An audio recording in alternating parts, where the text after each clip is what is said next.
the reason to me money is important. You can win in this city with volunteer work. I think there's a lot of council members who owe their seats not to raising the most money, but to having the best organization. The problem is you need enough money to broadcast your message. Fry forces, we know how they campaign. It's negatively, and it will be coming with over $1 million. And so the question will be, in an environment where you can't really trust TV to get into that kind of nuance, and you certainly can't trust the Star Tribune to cover that fairly, how do you talk to people who will be tuning in the middle of October? Now, I hope they all have clever ways. They haven't shared it with me yet, so they may have them. But that, to me, is the money challenge.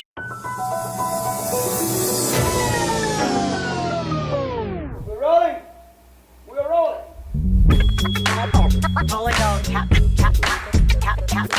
This is a real thing. Real thing.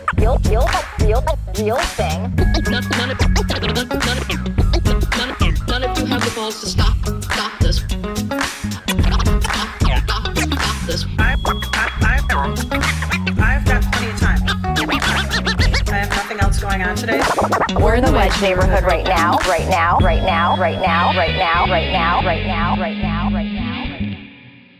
Okay, we are back on the Wedge Live podcast in studio. No bike rides, no sailboats. Just David Brauer here with me, your host, John Edwards. Thank you for being here, David. Of course, anytime. This episode is going to air shortly before the Minneapolis City Convention, where the DFL, the Minneapolis DFL, will potentially endorse a mayoral candidate or not, and some park board candidates. So we're going to be doing a vibe check on our way into that.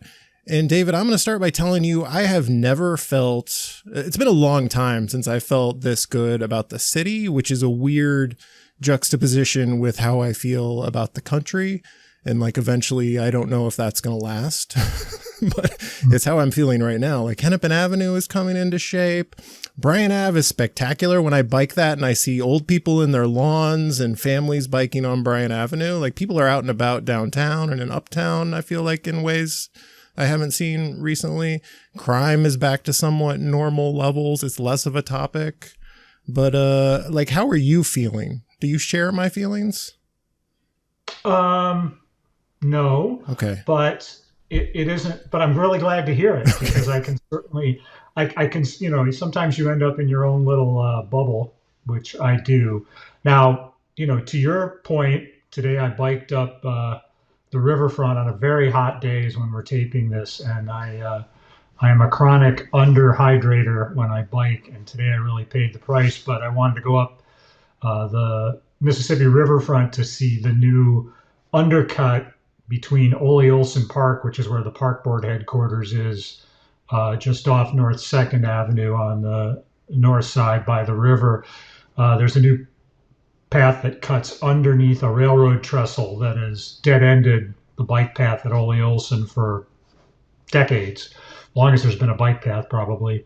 Now it goes under that railroad trestle and connects up to a bikeway that starts at the 26th Street overlook north. So for people that haven't been on the north side, there's a nice little overlook of the river that was built a few years ago, and now it's connected to the main riverfront bike path on the north side. You have to jog over to a fairly industrial North 2nd Avenue, just north of Washington Avenue, to be able to go all the way up to the end of the north path, just before you get to North Mississippi Regional Park. Anyway, that's a huge connection. Like, that has just been a giant pain in the ass for bikers. And, again, just kind of reflecting on your optimism, for years, it's just been a hard stop. But over time, they built the overlook.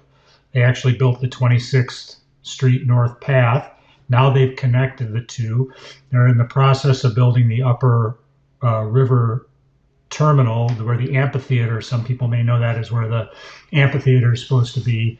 And I got pretty far, up the north side of the river. That you can't fully bike along the north side of the river because there's still a lot of industrial sites there. But that's a really nice improvement. And you mentioned Bryan Avenue, which is not far away from my house. I sometimes bike away from the Blaisdell bike lane, which is 1 block from my house. I bike over to Bryant just because there's more people and it's better infrastructure. You can bike along Hennepin Avenue. You can't bike all the way yet, but I walk that way a lot just to see what's going on. That connects to what will be an improved bike connection between, I guess I would say, roughly where 94 is and downtown. You'll be able to connect all the way through past Loring Park and go into downtown on a protected bikeway in downtown Hennepin Avenue before it sort of gets to that bastard child that is the Hennepin Avenue bikeway in downtown proper, where, basically you need a cow catcher on the front of your bike to deal with pedestrians. But so in that sense, I'm feeling really good about the things we've done, and I'm kind of glad we've snuck all these projects in before austerity really hits. Obviously, that's on my mind. Trump coming after Minnesota, and the racist flying monkeys coming after Omar Fateh. I was just reading today. Those things definitely give me pause. I'm not convinced that we're out of the woods at all on the crime issue. It's one of the things we should spend some time talking about, because when I've been thinking about everybody on the left, my side of the world, being so excited about Zohran Mamdani, his campaign is really revolving around affordability and less around crime. And one of the things I wonder about in this mayor's race is whether the big Minneapolis issue is still public safety, which I think is something that the incumbent mayor, Jacob Frey, would like it to be. I think it's something his donors would like it to be. I think it's something maybe even the Star Tribune editorial page would like it to be. But, I guess I'm humble enough to say maybe it is still the big issue, or maybe I'm just living my fears. I mean, I think I agree it still probably is, and Frey and company still want it to be and maybe need it to be, because they did so well with it 4 years ago, in a year when it should have been, public safety should have been like a losing issue for the mayor. But I mean, in reality, like, I feel good that there is less crime happening, like less the politics of it. Like, I think the trauma from the last 5 years is just going to linger with a lot of people. And maybe that's why we talk about it so much, even as the numbers go down. And even as candidates elected in 2023, like Katie Cashman and Oreen Chowdhury, like, if you were going to play the game of the council is responsible for crime and police staffing and police funding, like, those two should be heroes, whereas Katie Cashman is just getting pummeled by Elizabeth Schaefer and what's his name, the former U.S. attorney who spoke at the convention, Andy Luger, like, as if Katie Cashman is responsible for the problems we've had. But if you do the charts from when she was elected, funding has gone up, crime has gone down. And so if she's responsible, hooray for her. Yeah. Well, it gets at, the core perception reality dynamic. I think for some people, crime is very real. I haven't really been touched by it, but, I was reading today about some knucklehead going around smashing window after window down on 14th Street in Loring Park. Certainly in Ward 12, where Oreen Chowdhury is running a race against your favorite candidate, Becca Thompson. Becca Thompson is basically staking her whole campaign on the idea that Ward 12 in southeast Minneapolis is a crime-ridden hellhole. And I don't live in Ward 12. I live in Ward 8 in the center of the city on the southwest side. I don't know. I don't think so, based on who I talk to, based on my travels around there. One of the great things about the bikes in the back, I was thinking about this today on a way too hot bike ride that I stupidly took, is that, when you ride a bike, you see a lot of the parts of town that people who don't walk and don't bike never see. Today I was biking up the industrial corridor, which is North Washington Avenue and North 2nd Street, where there's an on-street bike lane that'll eventually be protected. When I bike down in Ward 12, I do bike down Hiawatha and Minnehaha, and I'm biking around the places where there are the unhoused. Today, when I was biking on the Greenway and up the riverfront, there are places where the encampments have moved, the encampments that people don't see, and the ones that Jacob Fry touts for having broken up, which I think will have some electoral salience. Well, if you're a biker and you get around town, you see where those people are. They're atomized, they're under bridges, they're under overpasses.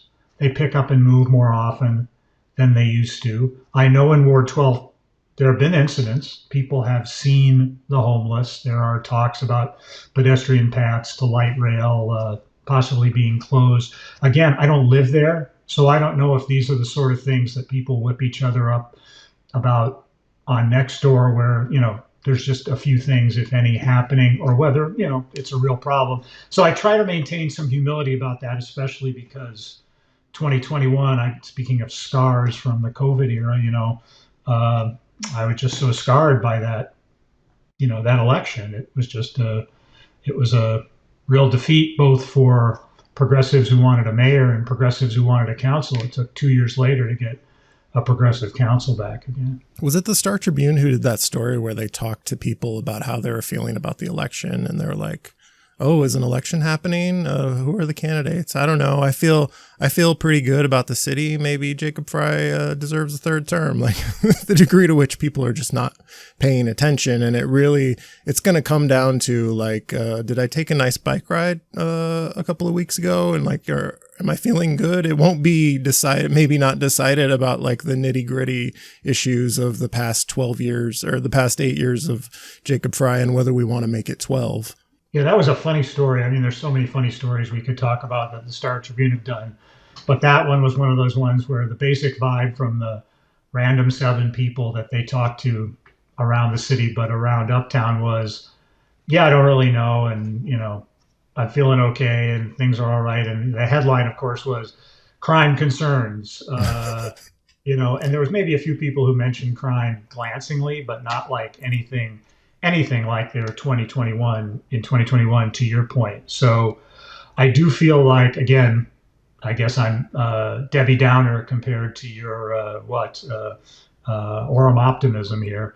But I do feel like there's going to be a lot of money spent on the narrative that it's the city council's fault for any crime that you see.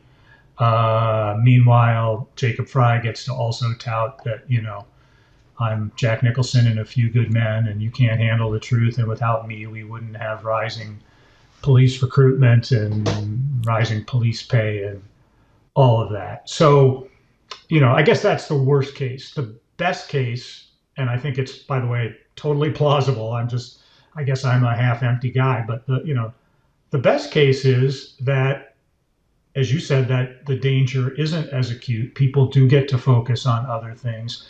People do get to focus on who's going to be the most genuine and true opposition to the sorts of things that are happening in Washington, D.C. And, I think Jacob Fry has some vulnerabilities there, not just the ICE raid, the DEA enforcement action that ICE participated in Lake Street. I do wonder if we are poised in an environment like this to take a turn toward more implacable opposition that would be reflected by, say, an Omar Fateh or even Dwayne Davis.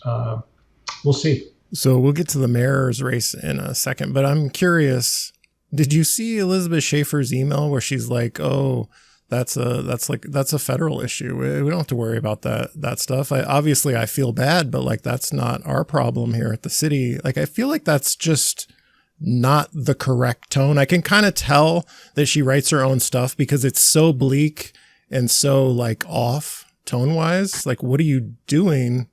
Like, do you have that reaction? Yeah, I saw that email. I was on vacation, but I saw it probably thanks to your feed, where she basically goes, "Oh, it's really tragic what's happening in Washington, D.C., and this just shaking her head and then going, but I'm focused on Minneapolis and Ward 7, as if anybody can just focus on their little backyard in all of this." And it really struck me. I used to live in Ward 7. It's probably the ward I've lived in the longest now, Ward 8, but that's probably the second longest. And it struck me as one of these blithe, seven pools, Kenwood. I can still go out to lunch.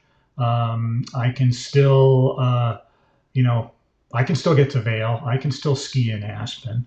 And again, I don't know what the voter mix is going to be in Ward 7. One of the things I'm always reminding lefties of, and they're probably sick of it by now, is that the election that the lefties won for the council 2 years ago had probably what's going to end up being about half the turnout of this election.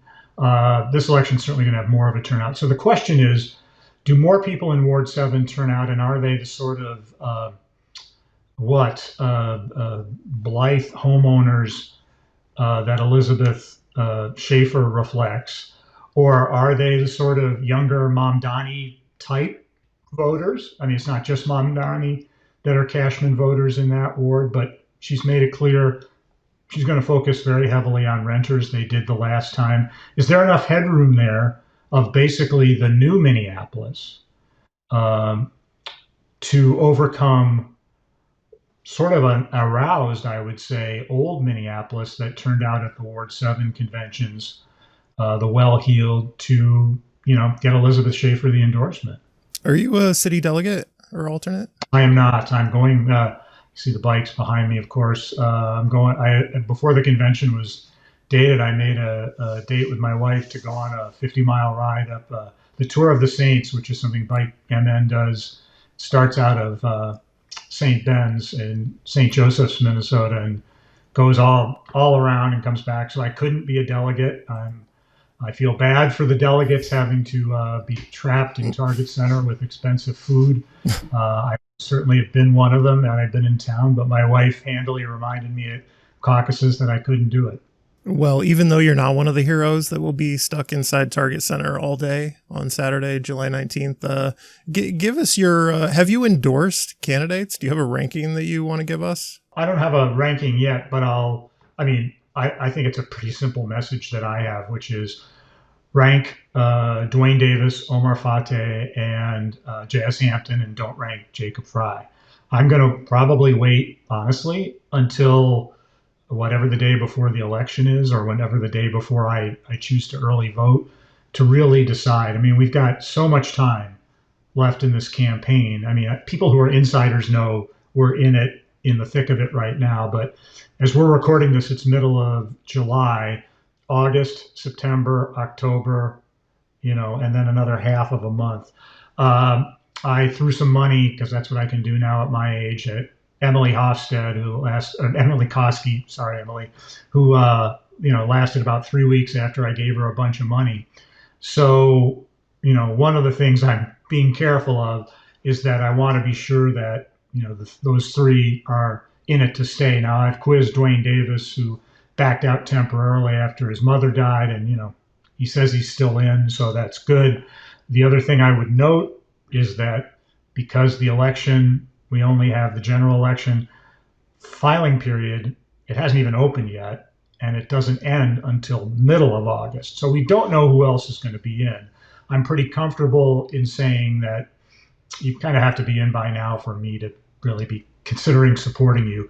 So among those three, I think they're all good. To my mind, they're very different flavors of potential change. As I know, I'm having an event at my house in early August where we're called Mayor Palooza, where we're bringing all three of the major challengers together so that people can essentially hear from all of them without Jacob Fry taking up the airspace. It's sort of assumed that if you're coming to that event, you've decided Fry's not your guy, but who is your guy? And I know a lot of people who don't like Fry. Their minds are made up on that. And these are not people who put their head in the sands, but they really haven't focused yet on who they should rank and how they should rank them. So this is an event to kind of help people do that, and also to raise them all money, because all of them are going to be sucking wind compared to the Fry machine's ability both to raise money for his campaign and for independent groups to send out lit. So the short answer to your question is, I know who I'm going to vote for. I just don't know in what order yet.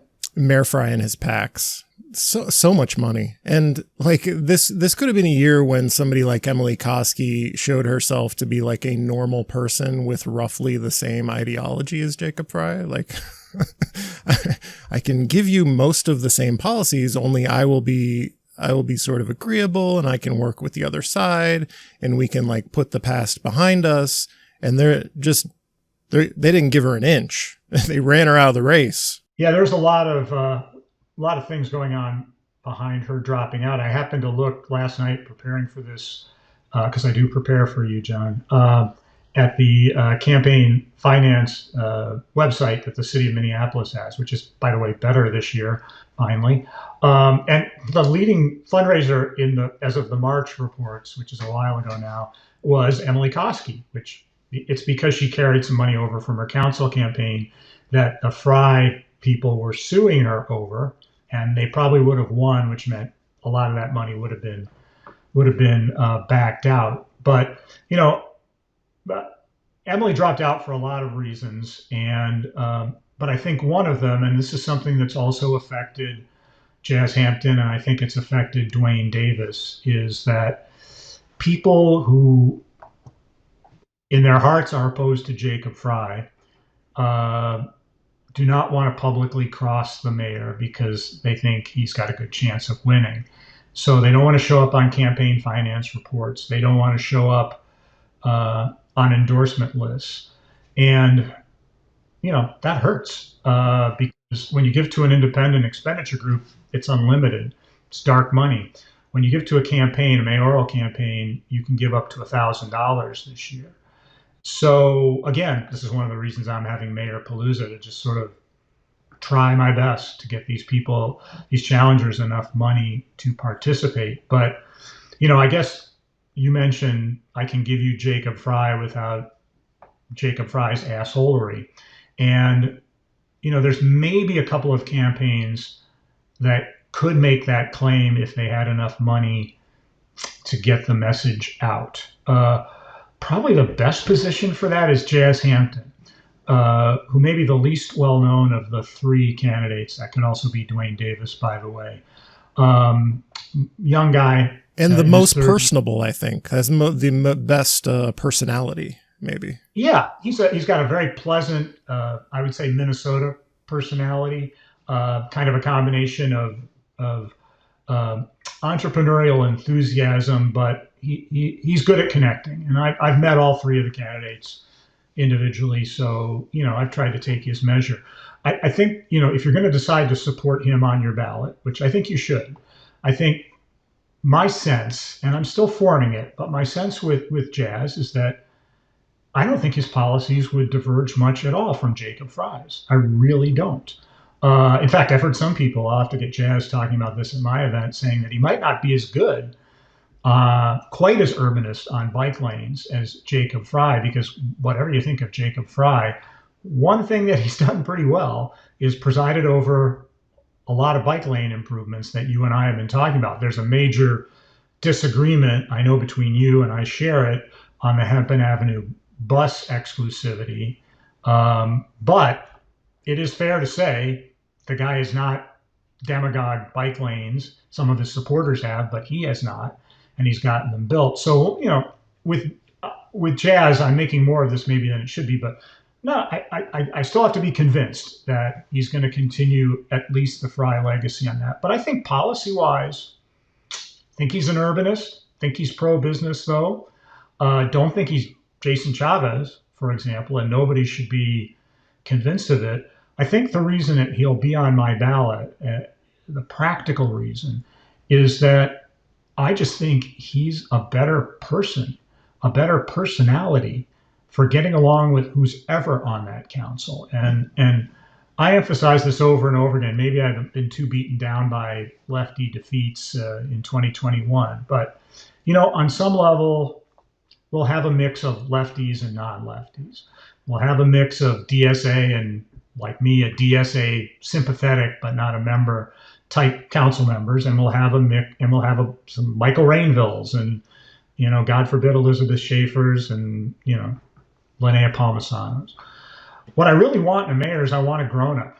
I want a grown up who's going to listen to all of these people, who's going to bring them all together. There will be political battles, and frankly, if there's not a progressive majority on the council, we'll lose those battles.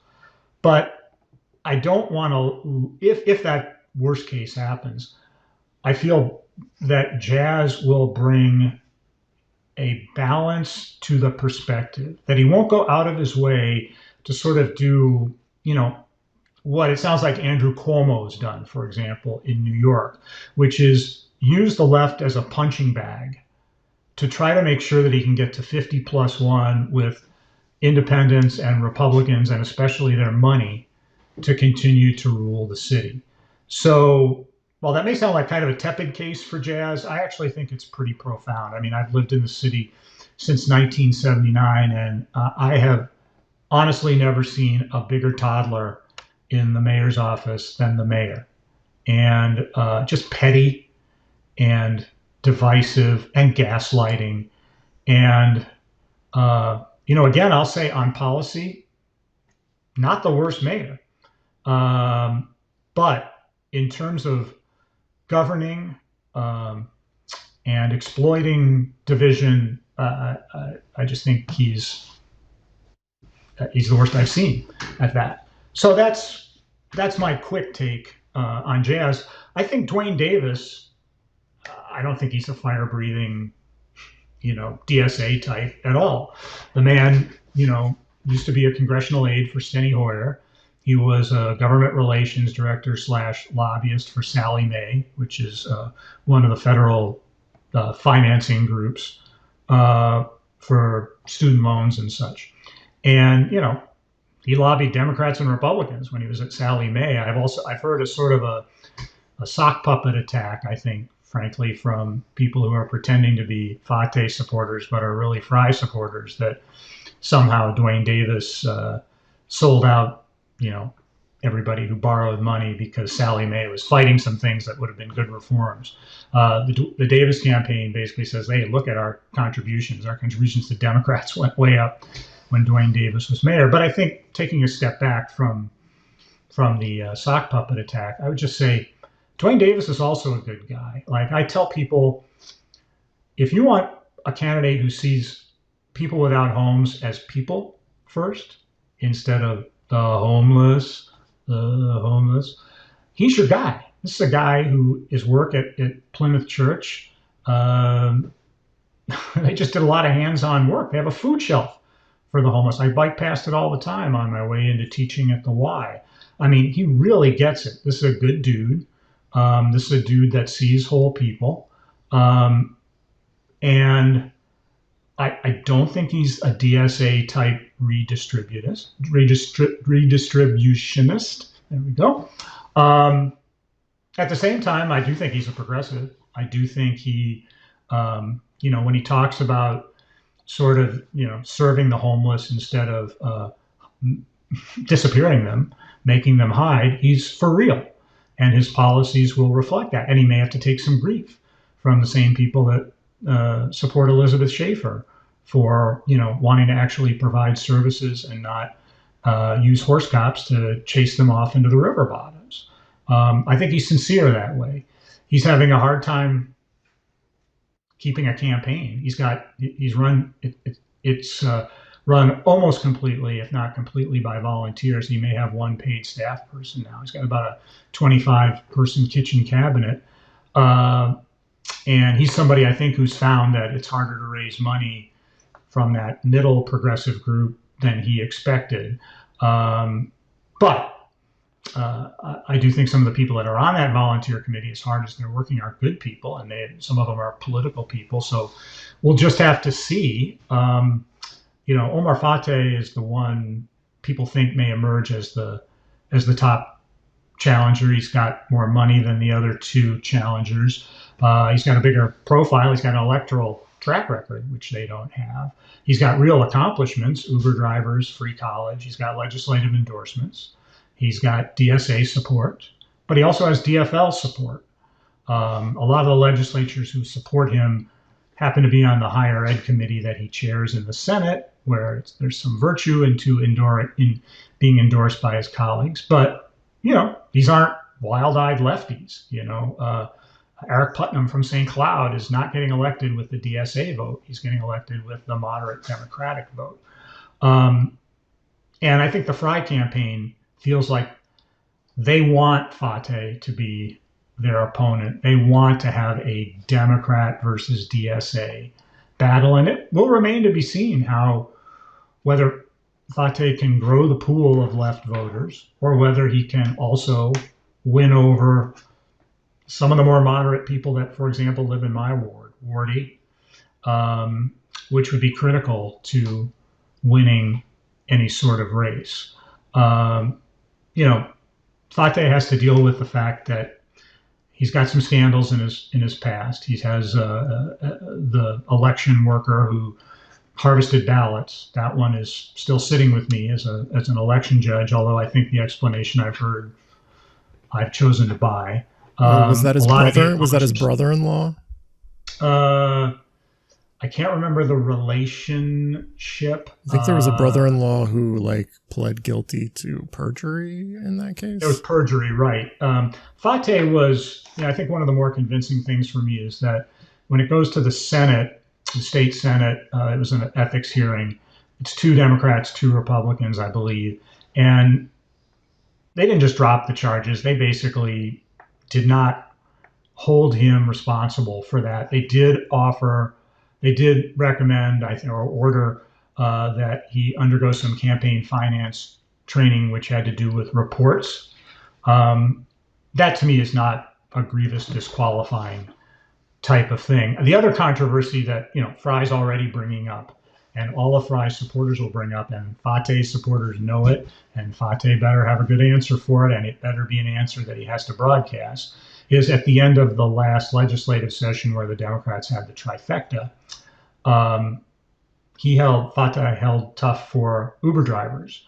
And Governor Walz was, I don't think, on the side of the Uber drivers. I think in some ways Fateh was negotiating against the company and Jacob Fry and Tim Walz. The deal that got cut at the legislature did improve things for the drivers, not as much as they want. And it held up the session, frankly, because if you believe the Fry forces, Fateh didn't care about all the bonding bills and other stuff that could have gotten passed. If you're listening to me, I will tell you that I think it was a failure of the centrist Democrats to understand how serious Fateh was going to hang tough. There's a 1-vote Senate majority, so everybody has a veto. I think they should have gotten serious much more quickly. I also think there was some failures on the part of Senate Democratic leadership, which was kind of first-timey over there in 2024, to run an effective end-of-session operation. Yeah. Now, Bobby Joe Champion got distracted for 30 seconds with a Republican heckler when he could have just ran it through. I was watching it live, and if you just pushed through that and not gotten distracted, you could have done it. It was a mere seconds that cost him that. Yep. Now, when we get back to the money question, the reason to me money is important. You can win in this city with volunteer work. I think there's a lot of council members who owe their seats not to raising the most money, but to having the best organization and the most door knockers. If Soren Stevenson wins, he came within 38 votes of winning my ward, it won't be because he outraised anybody, although he might this year. It's because his volunteers worked his ass off. The problem is you need enough money to broadcast your message. Fry forces, we know how they campaign. It's negatively. We know that they'll be broadcasting the whole Fateh corrupt thing. They haven't even begun that messaging yet because it's so far away from the election. They've done it in small ways in social media, but it will absolutely be coming, and it will be coming with over $1 million. And so the question will be, in an environment where you can't really trust TV to get into that kind of nuance, and you certainly can't trust the Star Tribune to cover that fairly, how do you talk to people who will be tuning in the middle of October that this is not an issue, and then in fact what he believes in, or what any of the challengers believe in, is a compelling vision for Minneapolis. Now, I hope they all have clever ways. They haven't shared it with me yet, so they may have them. But that to me is the money challenge. In an unfriendly or at least unsophisticated media environment, that's a bigger challenge. We'll be right back after this commercial break. Hello, I'm John Edwards of the Wedge Live podcast. And you know what I don't do enough of is promote the Patreon, patreon.com/Wedge Live. We're here on a sailboat recording this, and that's not cheap. This costs money to do that, money and time and effort, and it doesn't happen without you. So patreon.com/Wedge Live. Disclaimer, this is not intended as a campaign finance violation. This is a pledge drive, like how the Wedge Live podcast was founded with Jason Garcia's Wedge Live Pledge-a-thon. This is like public television. Thank you for your support. And thank you, Taylor. And thank you for listening. Let's talk about electability, because the case that Omar Fateh supporters are making to me is like, well, this is the choice. Like, it is Fry or Fateh. And I imagine, like, as you said, the Fry campaign wants that to be the choice too. Like, say 2-person race. Don't think about those other people. It's Fateh or Fry. And but there's a case for Dwayne Davis or Jazz Hampton potentially, although he's a real long shot. Like these people are electable. Like the Omar Fateh, the DSA candidate, is just, he can't win. He can get a strong minority. He's got the most passion. He's gonna have the easiest time raising money, but he's never gonna get to a majority to win an election. Yeah, and probably, I guess I would probably bet on that, but at the same time, I wouldn't bet my mortgage. And here's why. Ilhan Omar. Now, she has more money than her challengers. She has a longer track record. But there are plenty of maps that you and I have both seen that we could show viewers where the progressive wins. Mary Moriarty, Ilhan Omar, citywide. That can happen.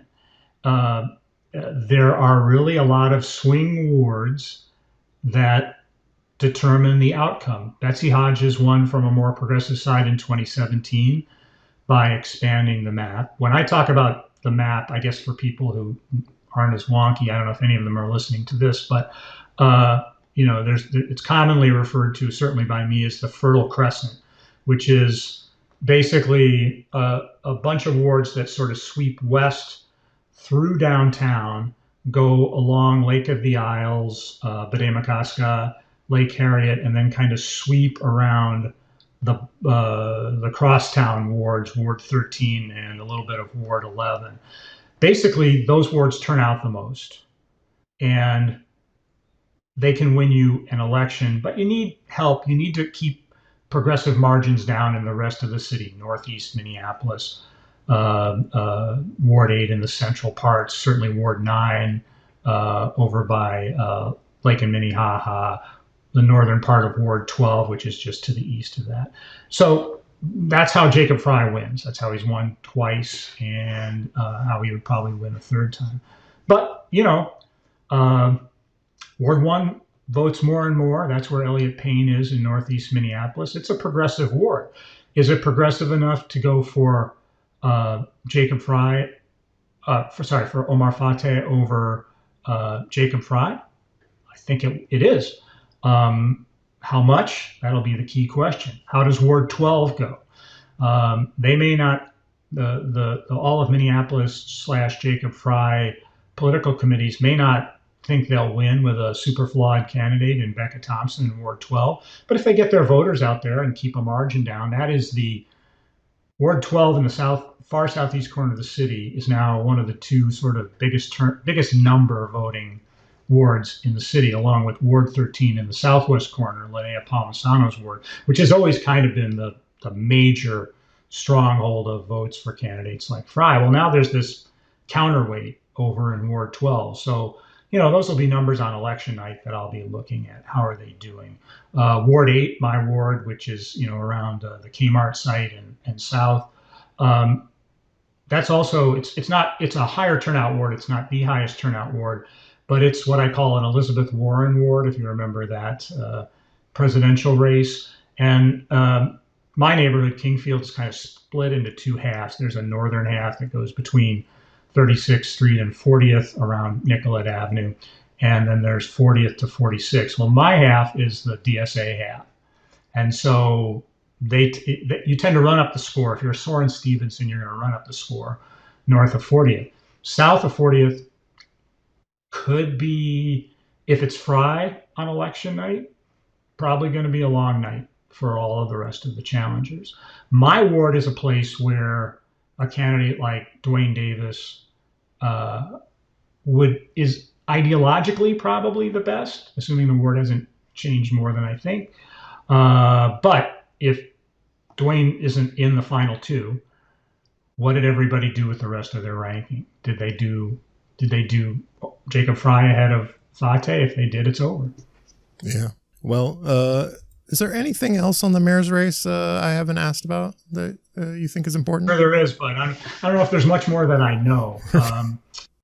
Like I said, we're just tuning in, and I guess one message I would have, since part of what's nice about talking to you is it does get to people who are involved, is to say that it's never too early to talk to people in your circle who are interested in politics but are not junkies.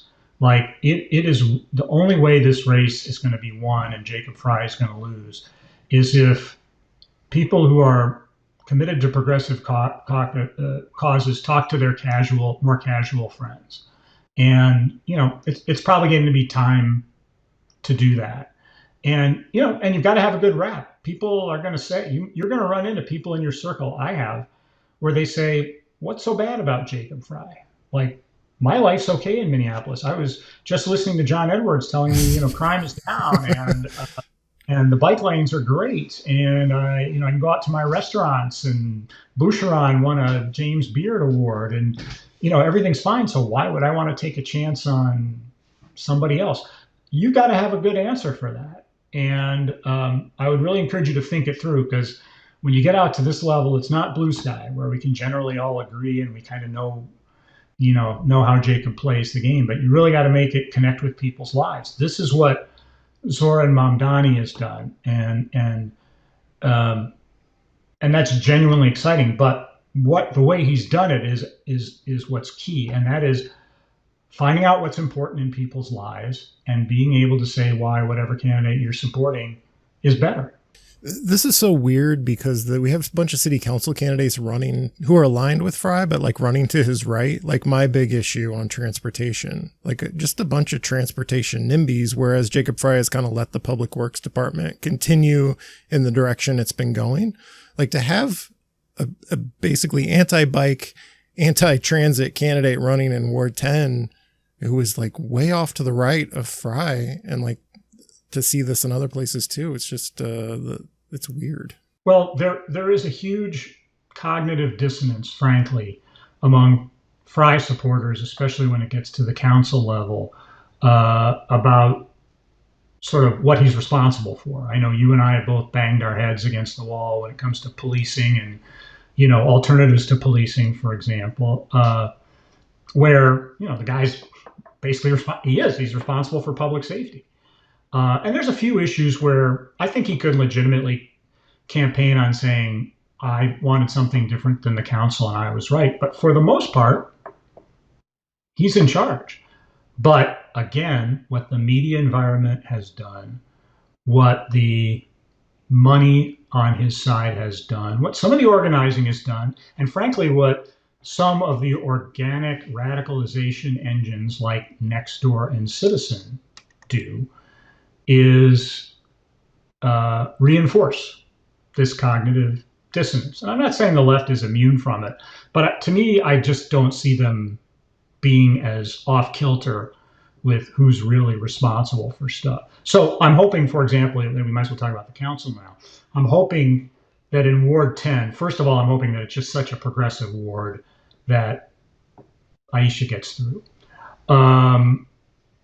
But I'm also hoping that if it isn't organizing and it isn't just basically who votes, that it can also be an issue-oriented campaign. I mean, my understanding of Lydia Millard is that she's basically Michael Rainville, when it comes to public safety. I mean, the cops can do no wrong. We need more cops, cops, cops, cops, cops. Yeah, her cops. favorite council member is Latricia Vitaw. That's what she said to me. And, and Latricia runs up big numbers in her ward. So it's not a bad patron to have, or matron, I guess. On the other hand, Ward 10 is not Ward 4. Ward 10 is more progressive. The question, again, is whether what's happened over the last 4 years in Ward 10 is something that Aisha can, attach to people's lives. If people in Ward 10 are feeling like crime is up and whatever, businesses are screaming bloody murder about a bike lane that hasn't even been built, if that's something that people in Ward 10 are bent out of shape about, she'll lose. But I am really hoping what I see in Ward 10 and in other wards, as you notice, is a real good lefty persuasion lit communication TikTok attack on where some of these people actually stand on issues. Because as you know, they are out of the mainstream. When I despair about bike lanes, when I just get pissed at people who get mad about me wanting to just stay fucking alive because I bike in the city and I don't contribute to climate change, I despair. And then when I feel better, I remember that most people in my circle, even the people who might like Jacob Fry, they might have their issues with traffic every once in a while. People in the city basically support bike lanes. I don't want to claim it's 100%, 70%. So I think sometimes it's important to remember to just campaign on what you believe because it's actually popular. And, and I hope the candidates do that. We have a candidate quality problem. I'm not going to pretend that I agree. Like, I feel like I'm in the middle politically now. Like, we've got a lot of council members to my left, got some council members to my right. But like the quality of the candidates running who are aligned with Fry, who are being supported by his PACs and business interests, like Josh Basset in Ward 8, very out of the mainstream, just like of his ward, just like Lydia Millard is. Becca Thompson in Ward 12? What? I would feel so ashamed if I was running a PAC to put her name on my website. It's just like they're struggling to find good people. And I guess the fear is that some of in the right kind of year, enough of them could win. And that's not good. There's a phrase as an old sports writer, there's a phrase I always like to use in this context called a puncher's chance. Which basically means if you're not as good a technical boxer, if you can't win a long fight, you can always end it with a knockout. So to me, Becca Thompson is a classic example of a puncher's chance kind of candidate. She's not good. And Oreen does better at blocking and tackling, which means community meetings and involvement, participation, clear explanation, factual stuff. And, all of Minneapolis has decided maybe they couldn't persuade anybody better to get in, that having Becca Thompson come in and basically saying homeless are going to break into your house, steal your stuff and your precious bodily fluids, and crime is everywhere and you're going to be murdered, that's their puncher's chance in that race. I look at that ward and I say, first of all, it's a progressive ward. Second of all, they seem to be running the same sort of campaign, only worse. I mean, whatever you think of Nancy Ford, who ran in 2021 as sort of the all of Minneapolis Fry candidate, she repairs zippers. She's a great zipper repair person. Her store is outstanding, and I've enjoyed working with her there. Like, she's really a part of the community. Whereas Becca is almost one of these. I mean, I know she was born there, but she's one of these many people who are parachuting in and having this crime thing take up all the oxygen. Now, again, haven't seen any polls. Don't know where people, last time I took the temperature of Ward 12 was 2023. Maybe everything's changed. Maybe the crime at the 46th Street light rail station is bad enough. Don't know.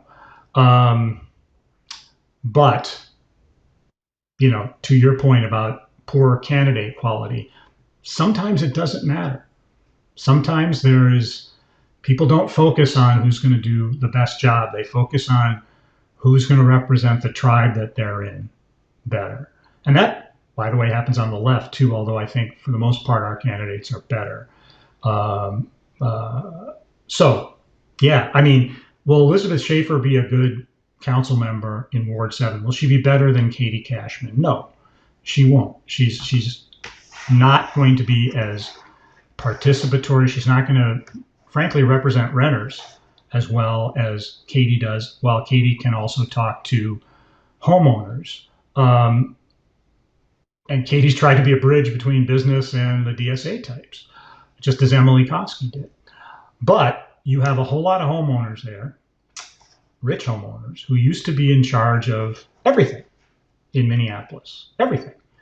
And suddenly, Lisa Goodman retired, they lost the seat, and they are super fired up and motivated. They write the checks. Enough of them showed up at the convention, which is something. Does it mean that Elizabeth Schaefer will be a better council member? No, she'll be a reliable vote for Jacob Fry, and she'll be a reliable, as I like to say about the park board, she'll be an HOA candidate, a homeowners association candidate. She'll protect the homeowners at all costs against any sort of larger interest. If that's who shows up in Ward 7, you lose, despite who the best small d democracy candidate will be. Yeah. You got any park board candidates you like?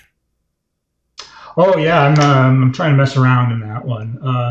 So the park board, flies way under the radar. If you look at campaign finance reports, I think we've got Paula Chesney, the former city council candidate in Ward 7, also on the All of Minneapolis side. I noticed she raised $5,400, and that's huge money in a park board race, at least as of March in the years. But it's going to be very difficult to win a progressive majority of the park board. It's basically 5-2 right now against progressives on the park board, and one of the two, Becky Alper, isn't running again. I'm supporting Dan Engelhardt, both feet in Park District 1, which is basically all of Northeast Minneapolis. He's running against a guy named Billy Menz. They're both labor guys. But Billy Menz is a park board HOA candidate. He was one of the guys who flipped and turned down free money on the Uptown Mall to build a long planned and sort of small d democratically arranged playground that was going to be on that city, because the homeowners nearby don't want anybody parking in front of their house. And so they couldn't possibly take parking, even though overnight parking is banned on that stretch of Park Board Road. And I know you've talked about this issue on your podcast. Dan was outraged by that. I think he was also outraged by Billy's passivity during the first ever Park Board strike. He's a good guy, good progressive, good lefty. And I think he's got a good chance at being endorsed at the DFL convention, which, reminder for you attendees of the convention, don't leave after the mayor's race, because those park district races, a lot of them are competitive this year. And, there will be big money coming Billy Menz's way, because when you stop a park in a rich neighborhood, rich people give you money. But Dan does have people power. I think he has some of the really best lefties in town endorsing him, including Elliot Payne. He's somebody I would give money to, and it doesn't take much in the park board. If you're looking for somebody to give money to, that is a potential swing seat. District 2 in North Minneapolis looks a little hopeless right now. Charles Rucker, who's an at-large appointee who filled a vacant seat of somebody who resigned, is kind of the only candidate that I know of right now. Maybe that'll change before filing day. Tough ward for progressives to win. District 3, which is where Becky Alper is, which is sort of Longfellow, Seward, east of 35W, very ably represented by Becky Alper, fighting the good fight with only one other colleague, Tom Olson, who's an at-large guy. Kedar Deshpande is running there. He's a great guy, and I think he'll be a really good parks commissioner. I don't know that he will be as progressive. In fact, I'm pretty sure he won't be as progressive as Becky, but I feel like he's an honest broker, and he's a listener, and he's sincerely committed to alternative forms of transit. I think if I had if I had a majority on the park board, I would feel really great about having him. Instead, I just feel good. But I think he's a likely winner. There's nobody else that I know of that's really running there. District 4, we'll see. There's a lot of candidates. The guy who was going to win, a progressive who was going to win, Jordan Leck, had to step down, decided not to run. So now your friend Paula Chesley is running there. Don't you dare, David Brauer. She's a friend, isn't she? Yeah. Yeah. We're not allowed to say it on the podcast, though. Okay, well, I'm sorry about that. You'll blur the lips when that comes up. It feels like everyone running is a friend of mine. We did these episodes where Conrad Zbikowski was the cameraman for our beach episodes, and Paula Chesley was the co-host, and now they're both running for park board. And unfortunately, I can't support either of them because I'm supporting Jason Garcia. But yeah, so that's a race that's tough. It's ranked choice voting, but it works a little differently in park board races where your first choice can count, the full vote can count for your choice if they need it. But if that choice has more than enough to get elected, the remainder will drop down and we elect three at-large people. But anyway, in the districts, it's just one person.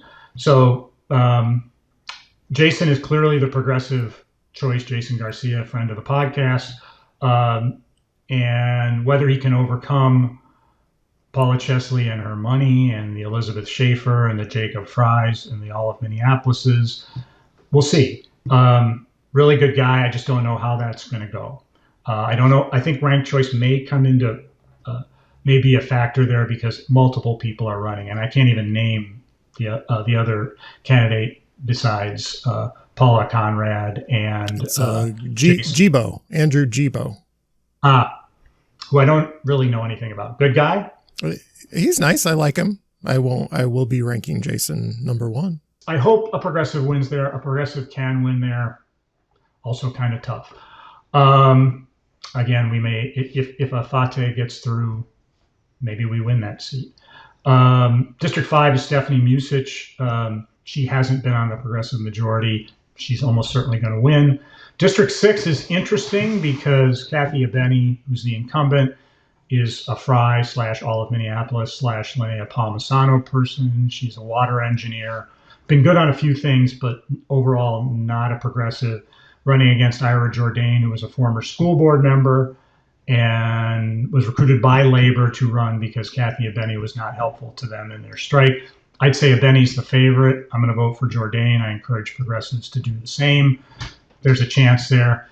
In the at-large side, Meg Forney is running again. She is almost certain to win, but I guess we don't know. Tom Olson is the guy I would really strongly encourage people to vote for. Good progressive who has labored in the fields, good canoeist from what I understand, based on the podcast, but a really true, good, hardworking progressive. And park board people don't get paid dirt. So, I think that's a thank you to him. But there are other, you get 3. And I would also talk up Michael Wilson and Andrew Schneider, I believe it is. I haven't talked to Adam Schneider, who's not running as a DFLer.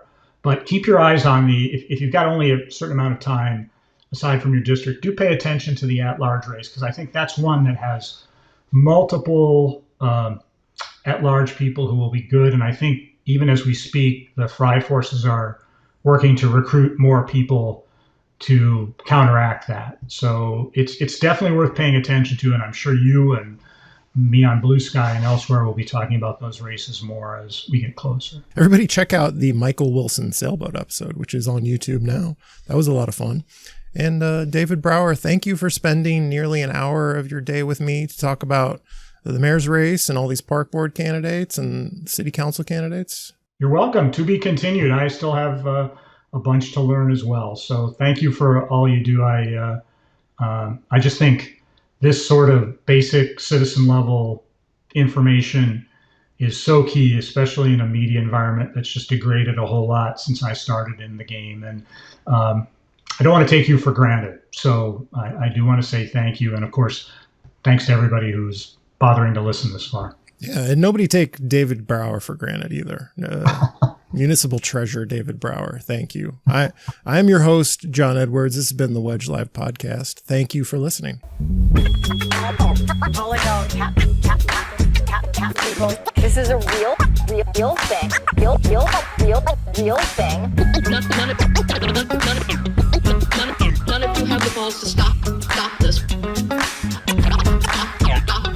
this. I've got